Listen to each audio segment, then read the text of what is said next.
अपने भाई को आशीर्वाद दीजिए।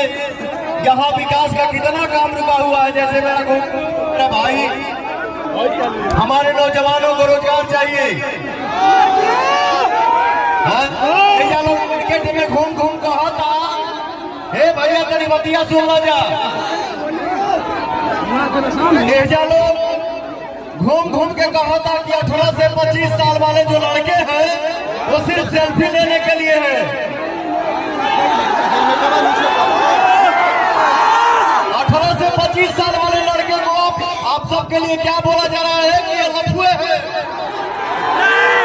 लेकिन मैं आपको बता दूं कि 18 से 25 वाले लड़के आपके लिए लफुए हो सकते हैं, लेकिन मेरे लिए शक्ति है।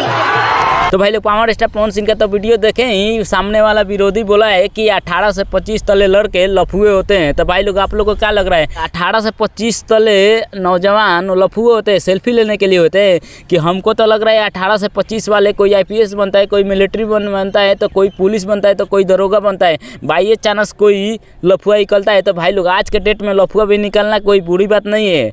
आप लोग कमेंट करके बताइएगा कि मैं सही बोल रहा हूँ कि गलत है। पावर स्टार पवन सिंह तो बोले हैं कि 18 से 25 तले लड़के मेरे लिए सब कुछ एहसान है, चाहे हर चीज़ है। तो भाई लोग पावर स्टार पवन सिंह के आप लोग सपोर्ट करते हैं तो इस बार काराकट से चुनाव जिताना है, तभी पावर स्टार पवन सिंह काराकट के लिए कुछ कर सकते हैं। काराकट का हुलिया चेंज कर देंगे, क्योंकि भाई लोग पावर स्टार पवन सिंह पैसा कमाने के लिए नहीं आए हैं, काराकट को सुधारने के लिए आए हैं। क्योंकि भाई पावर स्टार पवन सिंह को अगर पैसा कमाने का रहता तो वो तो गाना से चाहे फीलिंग से कितना पैसा कमा लेंगे कि क्या बताया जाए। अगर पावर स्टार पवन सिंह का आप लोग सपोर्ट करते हैं तो इस बार काराकट से चुनाव उनको जिताना है, संसद बनाना है। आप पावर स्टार पवन सिंह के आप लोग फैन है तो जरूर लाइक सब्सक्राइब कीजिएगा। हम मिलते हैं अगला वीडियो में, तब तक के लिए गुड बाय।